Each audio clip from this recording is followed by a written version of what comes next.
Jaya Radha Madhava Kunja Bihari Jaya Radha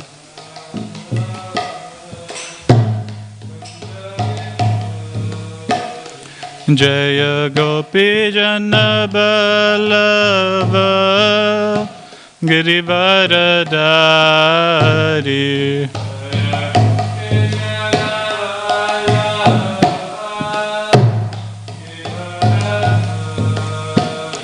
Jaya Yasodanandana Braja Janaranjana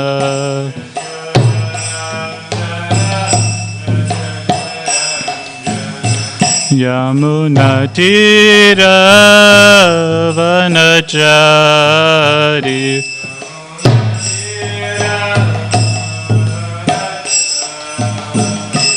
Jaya Radha Madhava Kunja Bihari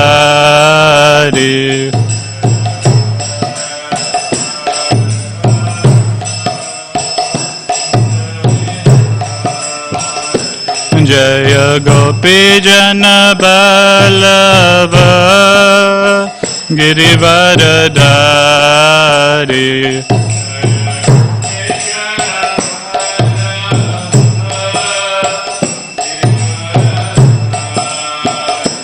Jaya Yasodanandana Braja Janaranjana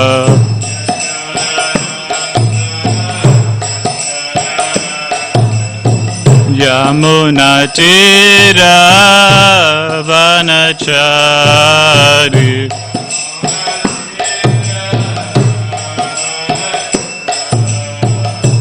Jaya Radha Madhava Kunja Bihari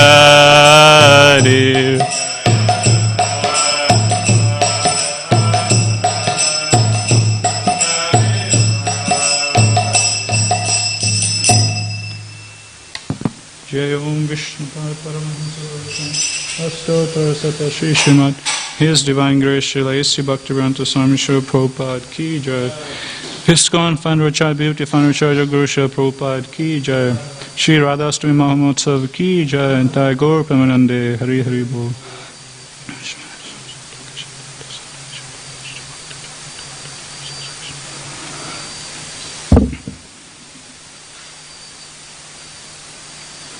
Hare Krishna everyone.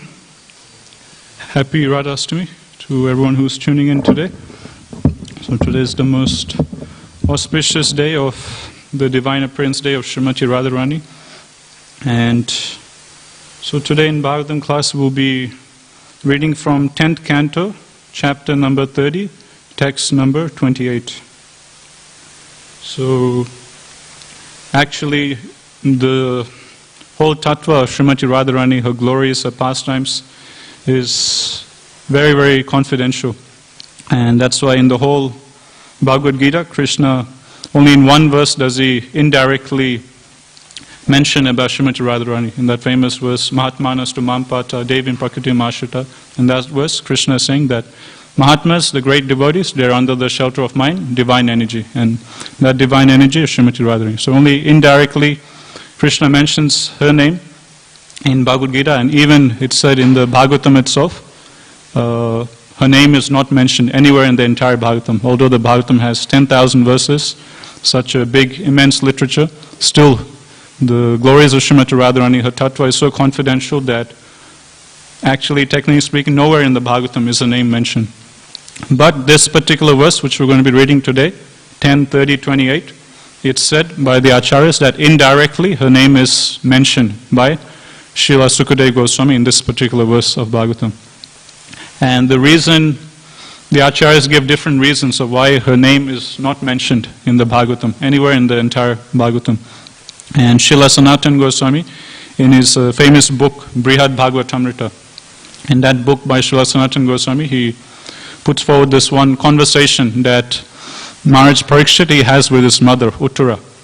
And in that conversation, it's mentioned that Parikshit Maharaj is explaining to Mother Uttara the reason for this. So he's telling to his own mother, Maharaj Parikshit, that my Gurudev, Srila Sukadev Goswami, nowhere in the Bhagavatam does he mention any of the names of any of the gopis. Why? Because he's such a great pure devotee of the Lord that if he would recite any of the names of any of the gopis, then he would just immediately go into ecstasy. And if he'll go into ecstasy, then he won't be able to continue reciting the rest of Srimad Bhagavatam.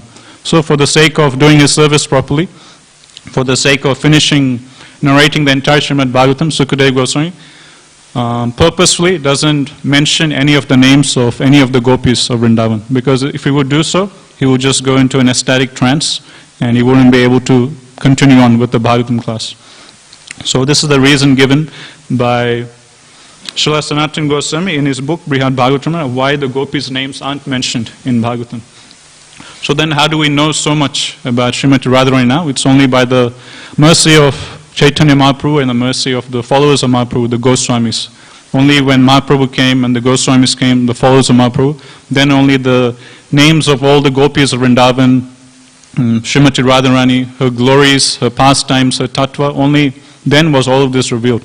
So on this day also we can, one of the things we can meditate on is the mercy of Srila Prabhupada.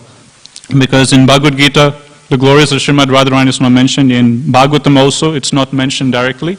Only when we come to Sri Chaitanya Charitamrita is the glories, the tattva of Srimati Radharani discussed and so elaborately explained.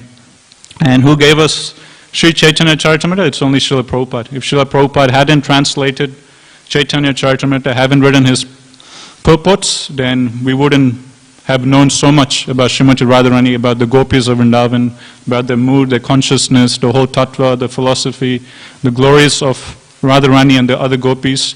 We wouldn't have known any of this. All of this is only mentioned in Sri Chaitanya Charitamrita.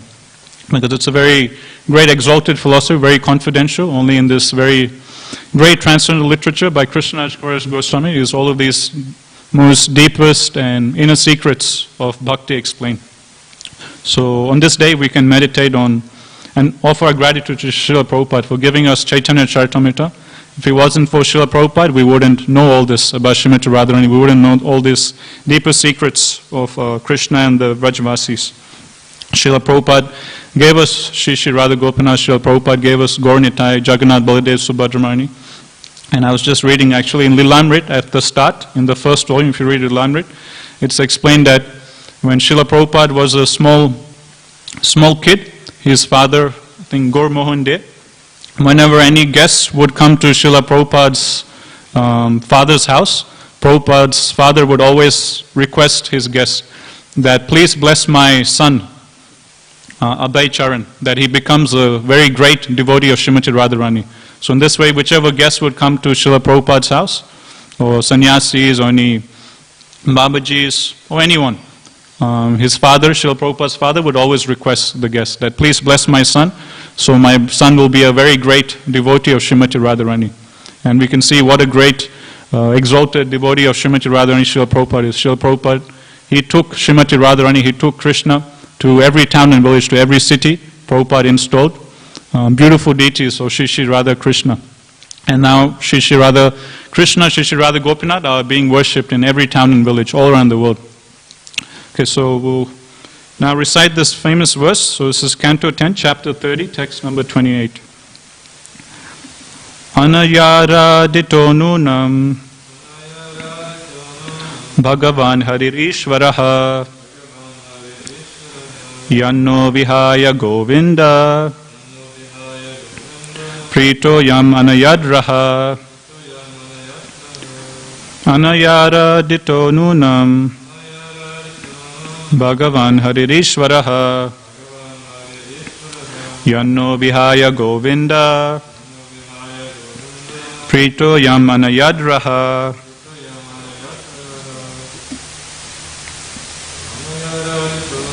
Anayara Ditonunam Bhagavan Harir Ishvaraha Yanno Vihaya Govinda Prito Yamana Yadraha. Okay, translation. Certainly this particular gopi has perfectly worshipped the all-powerful personality of Godhead, Govinda, since he was so pleased with her that he abandoned the rest of us and brought her to a secluded place. So this verse comes in 10th canto Bhagavatam, and it's in that scene where during the rasa dance Krishna, he suddenly disappears, and then all the gopis, they're searching, where is Krishna gone? And then they see Krishna's footprints on the ground of Vrindavan. And not only Krishna's footprints, but alongside Krishna's footprints, they see the footprints of another gopi. So then they understand that Krishna has left all of us and he has taken one particular very dear gopi along with him. And in this verse, they're saying that this particular gopi that Krishna has gone off in seclusion with, she must have perfectly worshipped Krishna, and due to her bhakti, due to her amazing devotional service, she has pleased Krishna so much that he has left all of us and he's going alone with this single gopi. So if you look at the Sanskrit, the first word, anayaradhito, the word aradhita, and the word for translation, it means, aradhita means perfectly worshipped.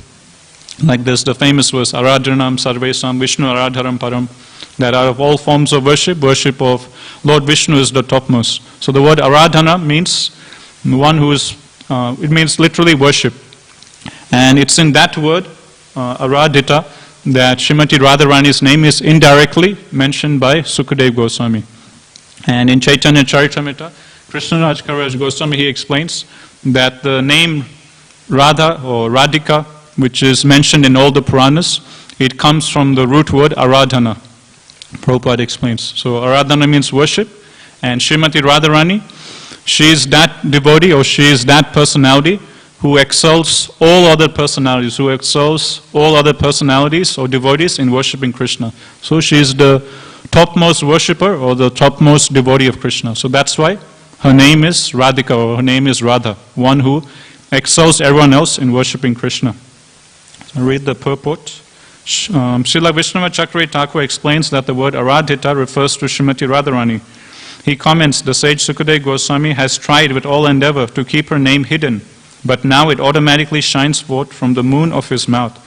That he has spoken her name is indeed her mercy, and thus the word aradhita is like the rumbling of a kettle drum, sounded to announce a great good fortune. Although the gopis spoke as if jealous of Srimati Radharani, they were actually ecstatic to see that she had captured Sri Krishna. Srila Vishnava Chakravarti Thakur quotes the following detailed description of Srimati Radharani's footprints, as given by Srila Rupa Goswami and his Srila in his Sri Ujjvala Nilamani. Quote, at the base of the large toe of her left foot is the mark of a balikon. Below the mark is a disc. Below the disc is an umbrella. Below the umbrella is a bracelet. A vertical line extends from the middle of a foot to the junction of a large and second toes. At the base of the middle toe is a lotus. Below that is a flag with a banner, and below the flag is a creeper, together with a flower. At the base of a small toe is an elephant goat, and upon her heel is a half moon. Thus, there are 11 marks on her left foot. At the base of the large toe of her right foot is a conch shell, and below that a spear. At the base of the small toe of her right foot is a sacrificial altar. Below that an earring, and below the earring a club. Along the base of the second, third, fourth, and small toes is the mark of a mountain, below which is a chariot, and on the heel is a fish. Thus altogether there are 19 distinguishing marks on the soles of Srimati Radharani's lotus feet. Om Agyana Timirandasya Gyananjana Salakaya Chaksul Mitam Yena Tasmei Shri Gurave Namaha. Jai Shri Krishna Chaitanya Prabhu Nityananda Shri Advaita Gadadhara Shivasari Gaura Bhakta Vrinda. Hare Krishna Krishna Krishna Hare Hare Hare Rama Rama Rama Hare Hare.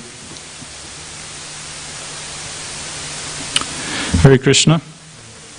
So, although the purport talks about the different symbols of Srimati Radharani's lotus feet, we won't go into that today. Instead, we'll discuss a bit about how Srimati Radharani, she exemplifies as the topmost devotee of Krishna, as the topmost worshipper of Sri Krishna.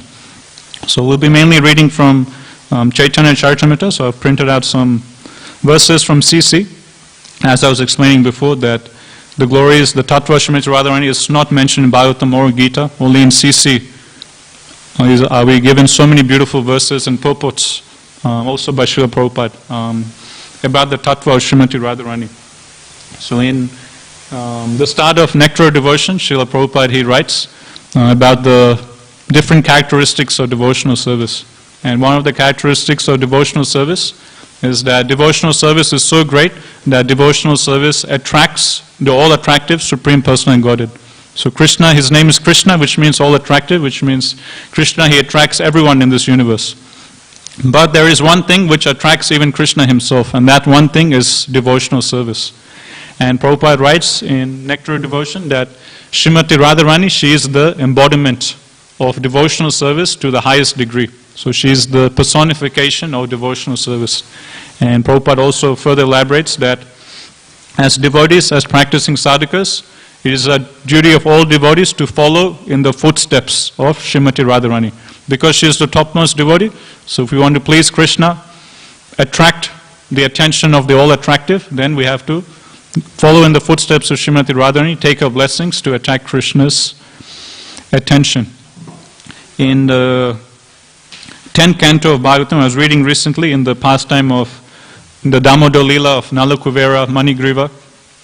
In that pastime, it's given that Nalakuvera and Manigriva, as we all know, they were intoxicated, they were drunk, and they were naked, and they were playing and sporting with other ladies in the holy Ganges river.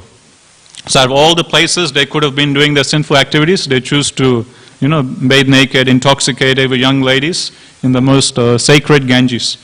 And Prabhupada, he writes in his purport in that section, that generally people, they go to the Ganga for what? To purify themselves of all their sins. So Ganga is the most pure, she is the most worshipful. So generally people, they go to Ganga in the mood of awe and reverence to worship her and to get her blessings and to purify themselves of their sins. But here in this instance, we're seeing that the two proud, puffed up sons of Kuvera, Nalakuvera and Manigriva, they're doing the opposite. Instead of going to the Ganga to purify themselves, they're going to the Ganga and engaging in sinful activities. And in the purport, Prabhupada writes that it's not that everyone who goes to take bath in the Ganga, they get purified.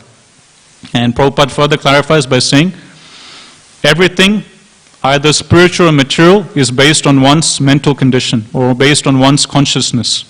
Depending on one's mental consciousness or mental condition or consciousness, at that time, one will get a certain benefit or a reciprocation from that endeavor, either material or spiritual. So yes, Ganga is all pure and she's all worshipable, but if someone is approaching Ganga in an improper state of mind, in an improper consciousness, then he might not get any benefit. Instead, he might, due to his offensive mentality, he might have opposite benefit. So what is the mood? Just like in devotional service, two devotees, they'll be doing the same service, but the consciousness of the two devotees could be different. One could be doing it very grudgingly, I wish I didn't have to do this service, I wanted to do this or I wanted to do that, but still I'm being forced to do this service. And another devotee, he is doing that service, which, such nice service mentality, thinking, I'm so fortunate to be doing this service, thank you Radha Gopinath for giving me this service. And he's very happily and joyfully doing the service. So naturally, that person who's doing the service with that grateful mentality, he would make more spiritual advancement than the other devotee. So in this way, Prabhupada explains that anything, either material or spiritual, the benefit we get from that activity is dependent on our mental condition or is dependent on our consciousness. So what should our consciousness be in devotional service? How should we approach devotional service? What should our mental condition be? That we can learn from Srimati Radharani, the topmost devotee of Krishna, the topmost worshipper of Krishna.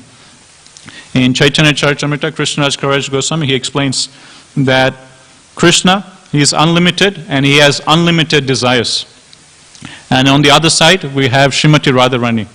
On one side, Krishna, he has unlimited desires. On the other side, Srimati Radharani, she has the capability or she has the potency to fulfill Krishna's unlimited desires.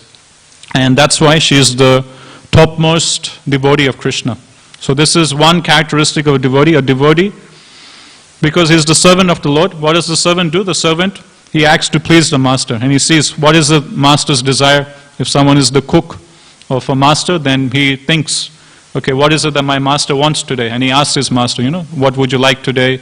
Would you like rice sabji, or would you like chapatis, or would you like Italian or Mexican? So in this way he tries to understand the desires of the master, and he tries to fulfill those desires. So out of Krishnadas Kaviraj Goswami explains, out of all the devotees, Srimati Radharani, she is the topmost in fulfilling all of Krishna's desire. And only she has the potency to fulfill each and every one of Krishna's desires.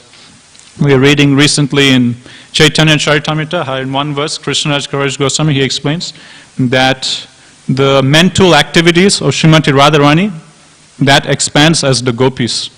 Meaning what? Ghanshyam Prabhu is explaining that whenever Srimati Radharani in her mind, she thinks of some particular service or some particular devotional service she wants to do to fulfill one particular desire of Gopinath or Krishna, then immediately just from that mental thought that I would like to serve Krishna like this, or I like to fulfill Krishna's desire like this, just from that mental thought itself, one gopi gets expanded. And in this way, all the gopis, they expand from Srimati Radharani, and they all assist Srimati Radharani in fulfilling Krishna's desires. So this is the whole mood of Srimati Radharani, that she's just wholly and solely focused. Her whole existence is simply to bring pleasure to Krishna, is simply to fulfill the desires of Krishna. And in the same way, following in her footsteps, we should see what is the desires of Krishna and what is the desires of Srila Prabhupada. Srila Prabhupada is the representative of Radha Gopinath. So the disciple, we should understand, try and understand the mood of our spiritual masters, try and think what is it they like, what is it their desires, and we should assist in fulfilling those desires. Putting aside all our likes and dislikes. We might have our own personal preferences, likes and dislikes, but from Srimati Radharani we learn this mood of selfless devotion, which means everything for the pleasure of Krishna, nothing for myself. And I'll read some verses from CC where Srimati Radharani says she's exemplifying this pure devotion to fulfill Krishna's desire without any selfish thing for herself. So this is mentioned in the last chapter of CC. So the very last chapter of CC, if you pick up your last volume of CC, goes right to the last chapter. In that last chapter, the mood or the consciousness of Srimati Radharani is explained. So this is Antya Leela, chapter 20, text 52. I do not mind my personal distress.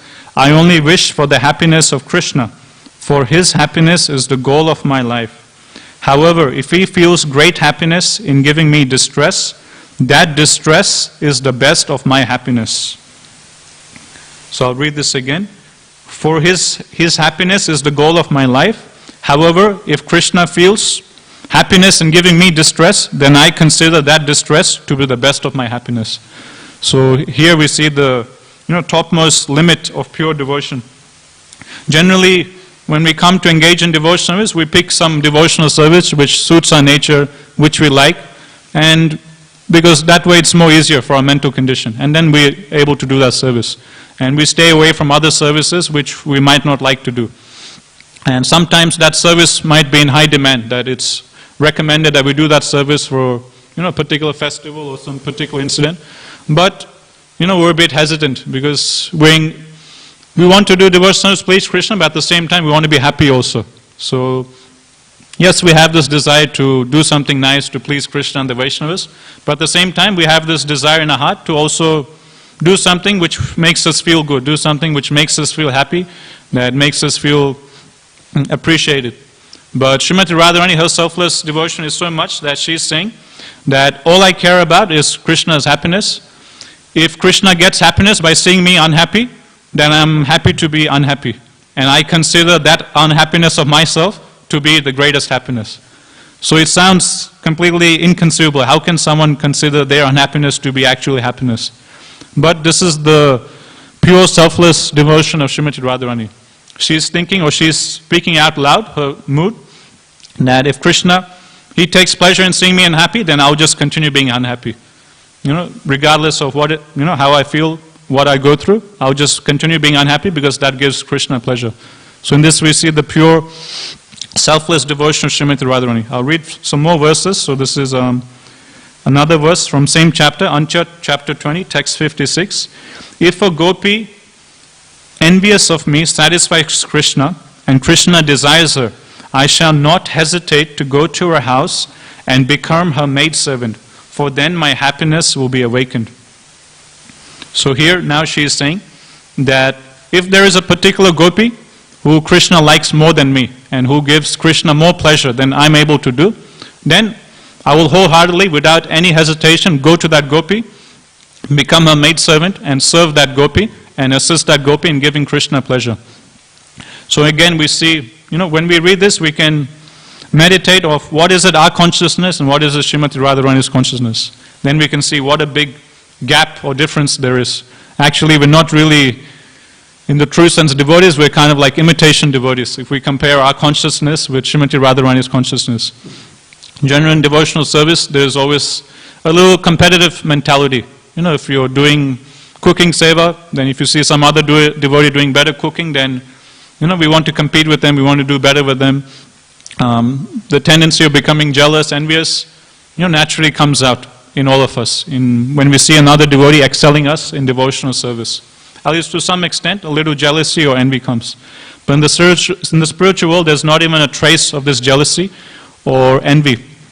Instead, again, what is everyone's focus? Everyone's focus is Krishna Sukha Hetu. Everything for the cause, everything for the pleasure of Krishna. If someone is doing better service than me, then let me assist that devotee in giving pleasure to Krishna. And that's what Srimati Radharani is saying. That if one gopi is satisfying Krishna more than me, and Krishna desires to have her, but Krishna is unable to have her, then I would personally drag that gopi and make her come and unite with Krishna. So again, we're seeing the pure, selfless devotion of Srimati Radharani. So this is another text. This is Untitled Chapter 20, text 58. Krishna is my life and soul. Krishna is the treasure of my life. Indeed, Krishna is the very life of my life. I therefore keep him always in my heart and try to please him by rendering devotional service. That is my constant meditation. So like this, there's so many beautiful verses where not only the glories, the tattva of Srimati Radharani is mentioned, but even what is going on in Srimati Radharani's mind, even that is mentioned, even that is revealed in Chaitanya Charitamrita. So in this way we can appreciate CC, how exalted is this transcendental literature, Chaitanya Charitamrita. As we were discussing before, nowhere in Bhagavatam is the name of Srimati Radharani mentioned. Only indirectly in this verse is a name mentioned.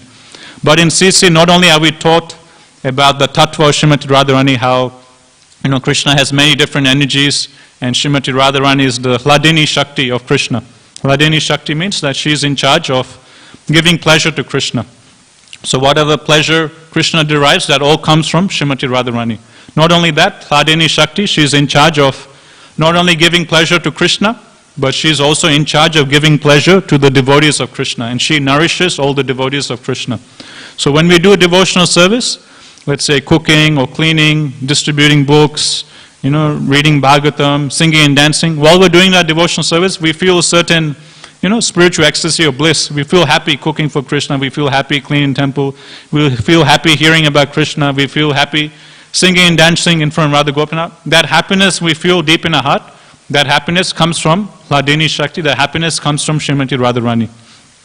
So in this way, CC, not only does it tell us the tattva or the truth about Srimati Radharani, about her position in the spiritual world, what she does, but CC also reveals the thoughts of Srimati Radharani, what she's thinking in her mind, what her consciousness is. So this is the greatness of Chaitanya Charitamrita. It reveals such confidential wisdom, not only externally the tattva of Radharani, but also what's going on in her mind. What is she thinking while she's doing devotional service? So what is she thinking? She's thinking, Krishna is my life and soul. Krishna is the treasure of my life. Krishna is the very life of my life. I therefore always keep him in my heart, and I try to please him by rendering devotional service. That is my constant meditation. So like this, there's so many beautiful verses in CC we can meditate. And certain sections of CC we can read today. One section is Adi Lila. If we go to the Adi Lila, chapter 4, that whole chapter of Adi Lila, chapter 4, it's all about Srimati Radharani, the Tattva of Srimati Radharani, her glories. It's so elaborately discussed. There's like more than 150, 200 verses all about Srimati Radharani. So if we have time, we can read that chapter, 4th chapter of Adi Lila, from text 50 onwards. So if you go to chapter 4, Adi Lila, text 50, and you continue reading, there will be more than 100 verses all about Srimati Radharani. Then another nice chapter is in Madhya Lila, the chapter where Lord Chaitanya Mahaprabhu is discussing with Ramananda Roy, which we recently went through with Ghanshyam Prabhu in the CC classes. I think that's chapter 7 or 8. I think it's chapter 8, the conversation between Chaitanya Mahaprabhu and Ramananda Roy.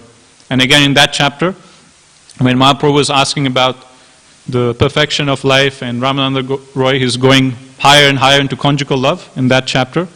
Again, the whole philosophy of Srimati Radharani, her glories, her pastimes, all of these beautiful narrations are given in that chapter, chapter 8 of Madhya Lila.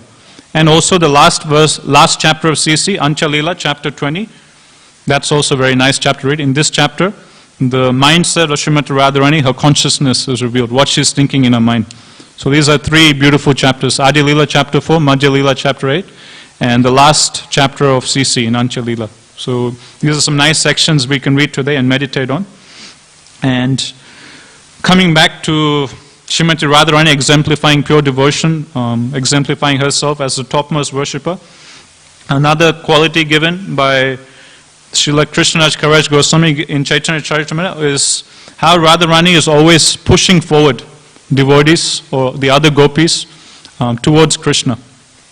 It's given in CC that all the gopis, actually they don't desire to unite with Krishna personally, and they take more pleasure in seeing Krishna united with Srimati Radharani than they do in themselves uniting with Krishna.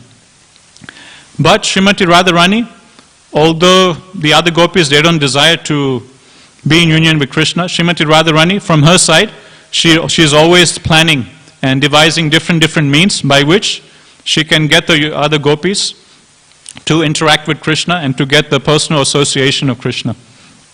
And it's given by Krishnaraj Kaviraj Goswami that the happiness that Srimati Radharani she feels in uniting another gopi with Krishna is 10 million times more than the happiness that she feels when she is directly in touch with Krishna.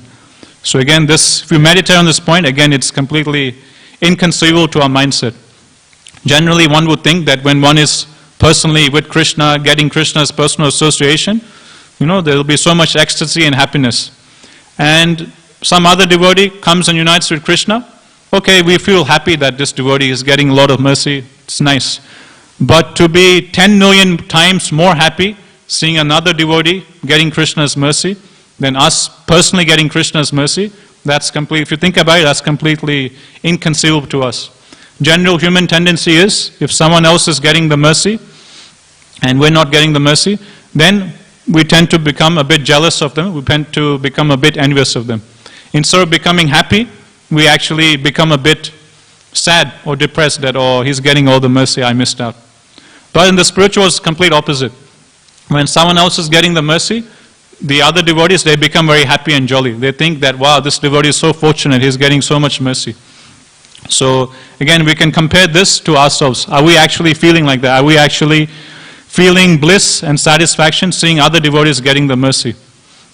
If not, we can pray to this topmost worshipper of Krishna, Radharani, that, I'm reading in CC that, you're acting like this, I would also like to become like you.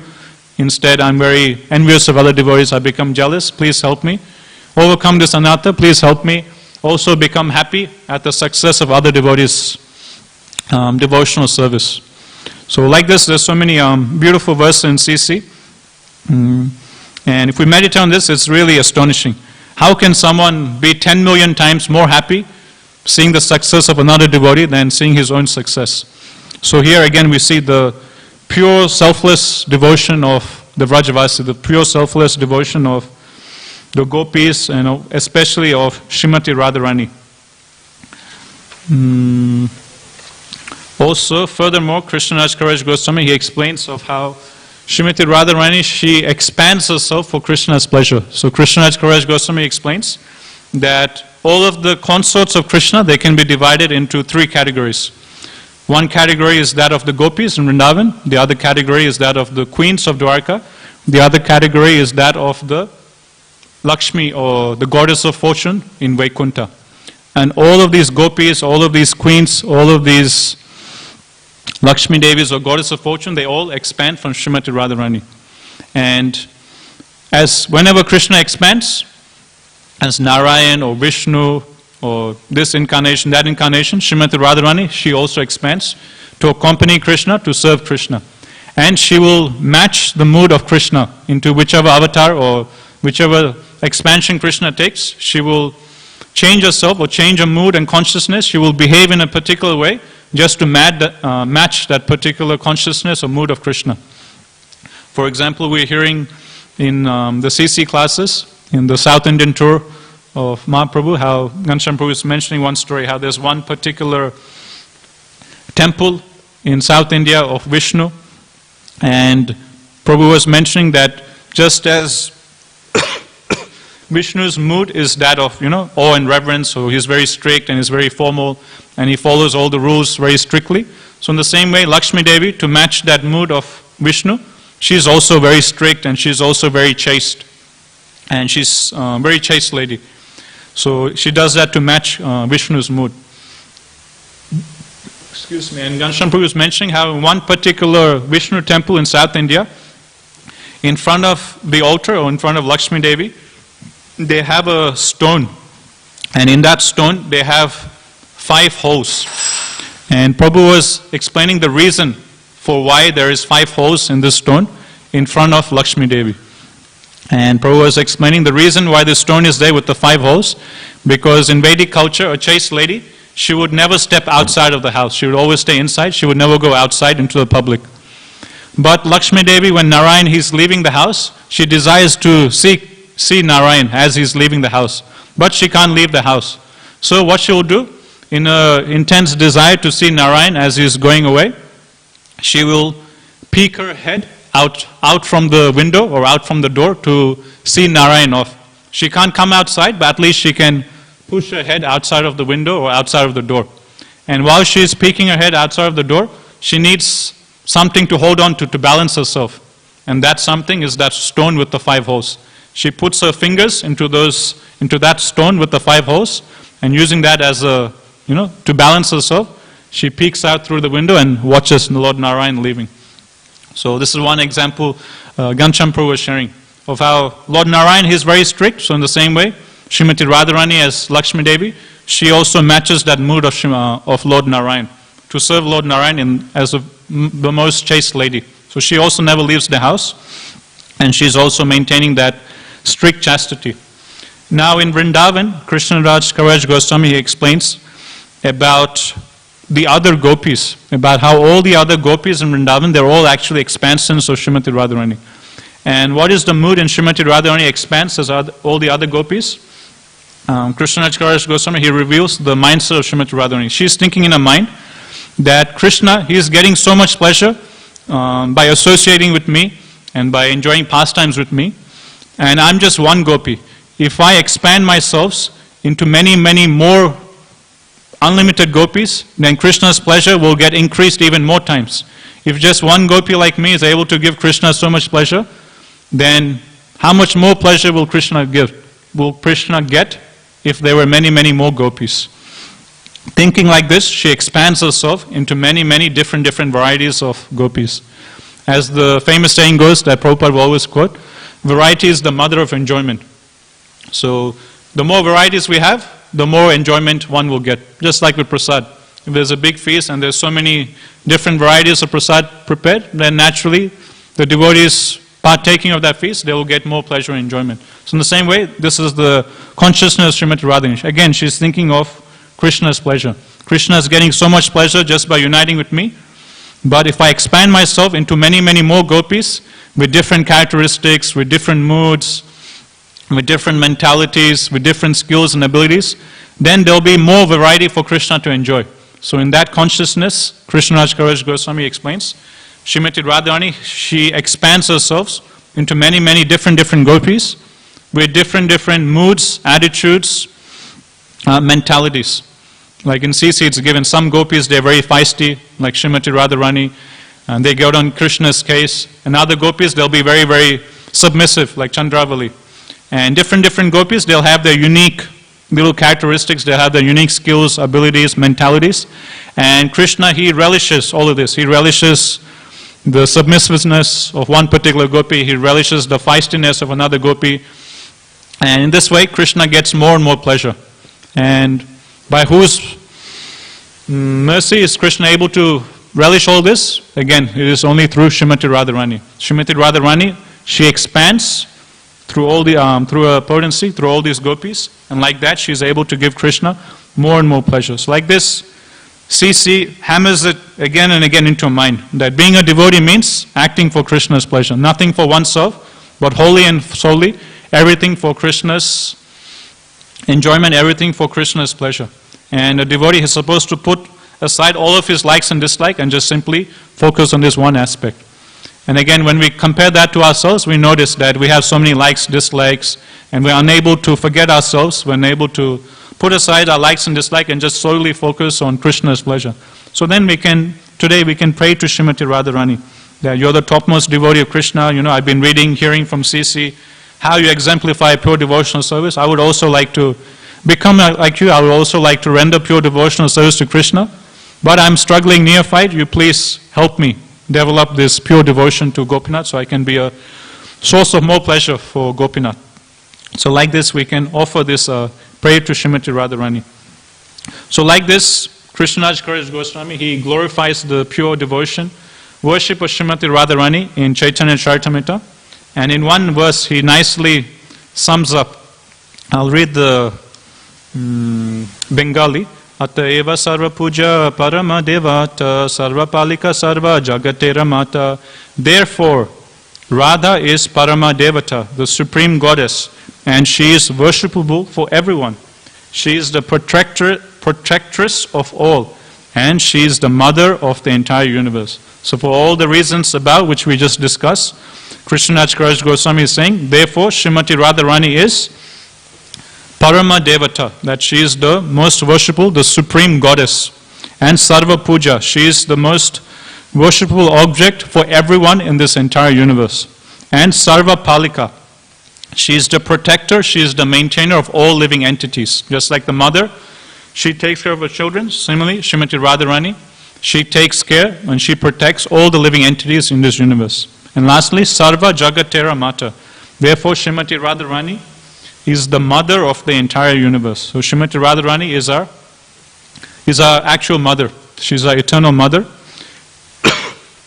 And as Ghanshyam Prabhu was saying, that any problems we have in life, just like when we were little kids, something happens to our school, when we come back, we'll tell our mother, oh, this happened to me at school, or my teacher said this to me, or, this boy did this to me. So in the same way, whatever happens in our life, we can share that, reveal that to Shri Shri Radha Gopinath, reveal that to our Supreme Mother and Father.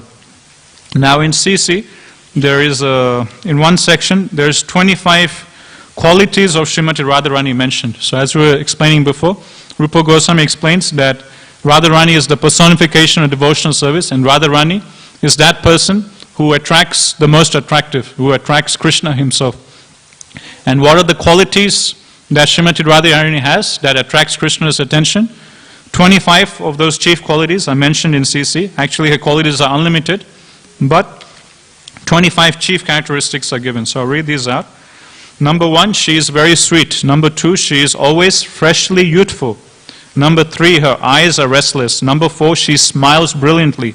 Number 5, she has beautiful auspicious lines. Number 6, she makes Krishna happy with a bodily aroma. Number 7, she is very expert in singing.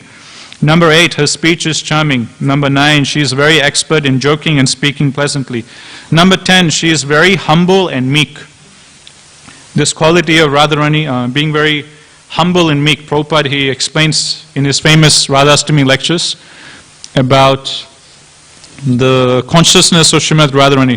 Prabhupada explains that whenever any devotee, he comes to offer Krishna some service, Srimati Radharani, she immediately gets attracted and she immediately sees that, oh, look at this soul, this jiva is coming to render service to my Gopinath, and she becomes immediately pleased. And what does she do?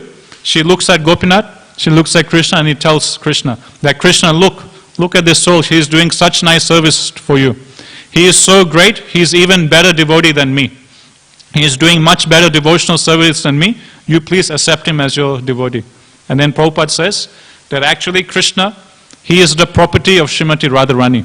So if we want to get Krishna, we have to go through Srimati Radharani. Just like, that pen is the property of Ishwar Prabhu, which means if we want to use that pen of Ishwar Prabhu, then we have to come and ask Ishwar Prabhu, Ishwar Prabhu, can I please borrow your pen? So in the same way, Prabhupada explains that Krishna, Gopinath, he is the property of Srimati Radharani. If we want to attain Krishna, if we want to get the mercy of Krishna, we have to go through Srimati Radharani. Srimati Radharani, she possesses Krishna.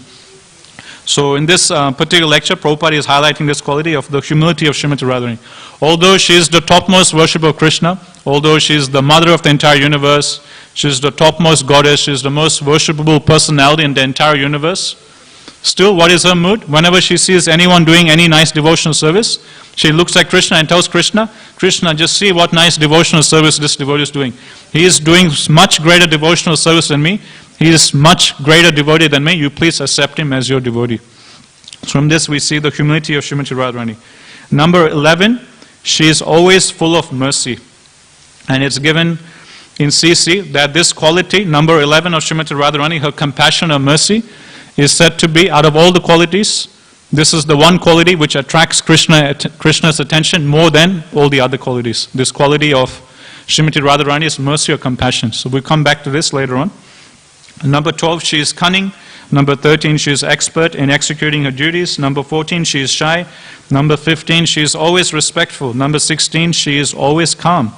Number 17, she is always grave. Number 18, she is expert in enjoying life. Number 19, she is situated at the topmost level of ecstatic love.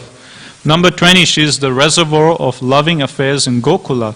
Number 21, she is the most famous of submissive devotees. Number 22, she is very affectionate to elderly people.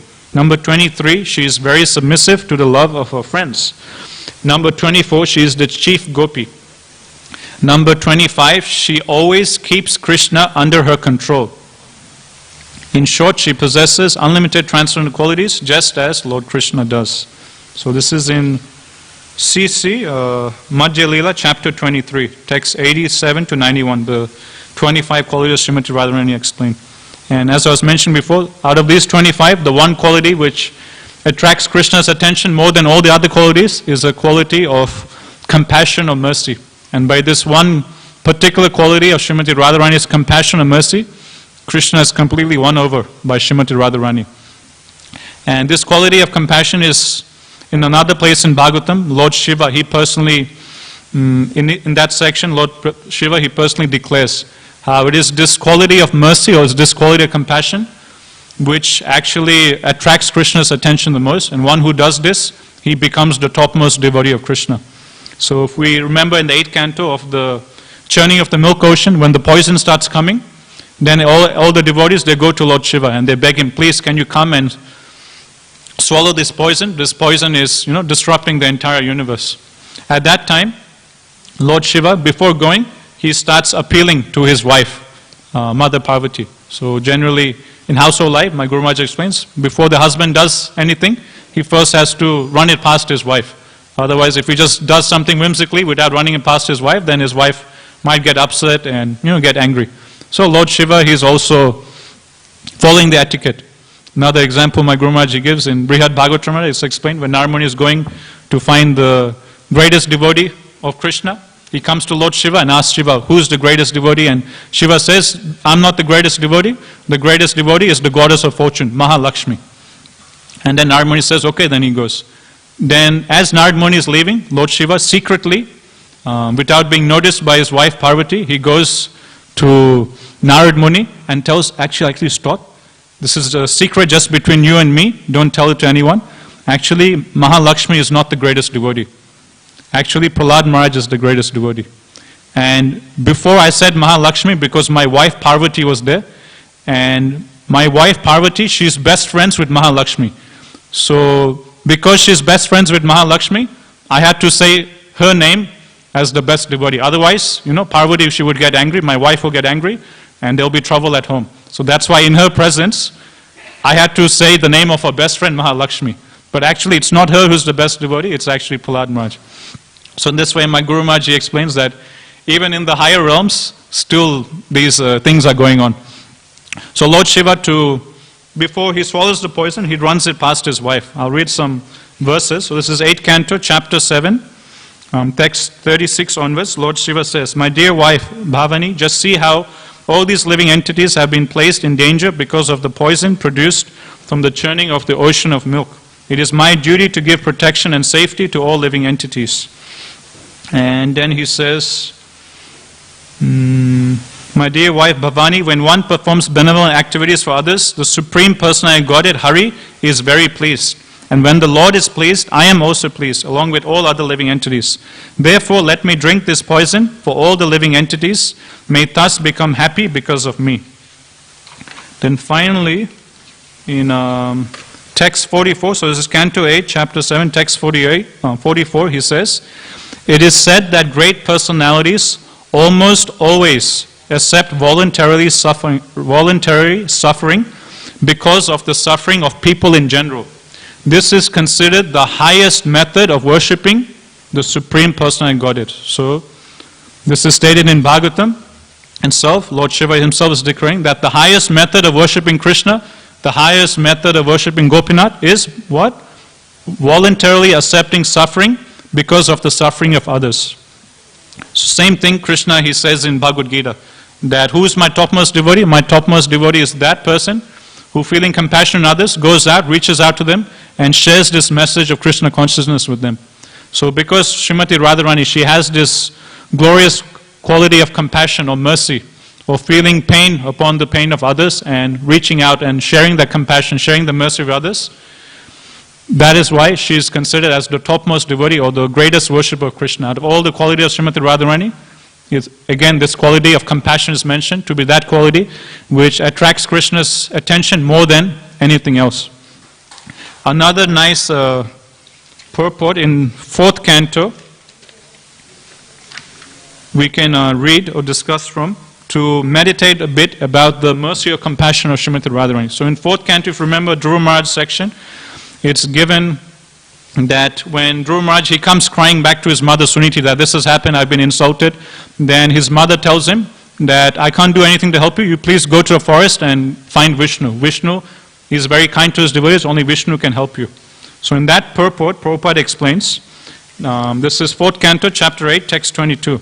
Queen Suniti advised her son that the Supreme Personality Godhead is known as Bhrija Vatsala, which indicates that he is very kind to his devotees. She said, "You came to me crying, having been insulted by your stepmother, but I am unable to do any good for you. But Krishna is so kind to his devotees that if you go to him, then the combined kindness of millions of mothers like me will be surpassed by his affectionate and tender dealings. When everyone else fails to mitigate one's misery, Krishna is able to help the devotees." So here Prabhupada is revealing that Queen Suniti, she is telling her son Dhruva that don't come to me, I can't help you, instead go to Krishna. And Krishna, she is saying that if you go, Krishna is so kind to his devotees that if you go to him, the combined kindness of millions of mothers like me will be surpassed by his affectionate and tender dealings. When I first read this, I was completely blown by the statement of Queen Suniti. I was thinking, how can Queen Suniti say this, that Krishna's kindness upon his devotee is million times more, or is more than the combined kindness of millions of mothers. If we just step back a bit and just meditate on this point, we can think of our own mothers. How our mother has, with such kindness and affectionate, raised us up, so much selfless sacrifice all of our mothers have done to take care of us. And then if we meditate on this, we feel, like, oh man, my mother, she took such nice care of me, I didn't do anything for my mother. We'll be very touched in our heart, thinking and meditating upon the kindness and the affection our mother showed to us. Then we read this statement. What is Suniti saying? She is saying that Krishna's kindness, his affectionate dealings, his tender dealings is more than 1,000,000 mothers combined together. Now, if Krishna's kindness is so great that it's more than 1,000,000 mothers combined together, then how much greater would Srimati Radharani's kindness be? If the Father himself is so kind that his kindness is greater than 1,000,000 mothers, then we can't even imagine how great is Srimati Radharani's kindness, how great is Srimati Radharani's compassion. So if we meditate on this, it will just be, again, it's completely inconceivable to us, the mercy of Srimati Radharani, the compassion of Srimati Radharani. One story is given of Srimati Radharani's compassion of one particular jackal. There was one particular jackal near Radhakund, and there were some young boys. They were running after this jackal, throwing different stones and sticks on this jackal, abusing this jackal. And then finally they set fire to this jackal also. And the jackal, he gets burned, and the gopis, they come and tell Srimati Radharani that, near your kund, Radhakund, there's this jackal. He was bullied by these young boys. He's been burned, he's been beaten. And Radharani, she takes so much compassion, she merely asks the gopis to bring the jackal to her. And as soon as the jackal comes towards Srimati Radharani, she nicely pats the jackal, and it's given by the mercy of Srimati Radharani, by the touch of Srimati Radharani. This jackal immediately, he transforms into a Saki, or he transforms into a gopi. So this is the inconceivable mercy or compassion of Srimati Radharani. Someone goes from being a jackal straight to a gopi, or a Saki of Srimati Radharani. Another story given is that of a Brahmana.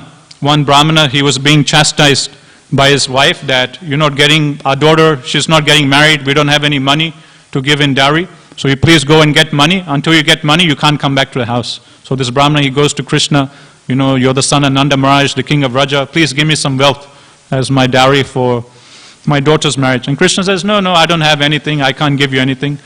My only possession is Srimati Radharani, so I can't give you anything. Brahmana says, no, please give me something.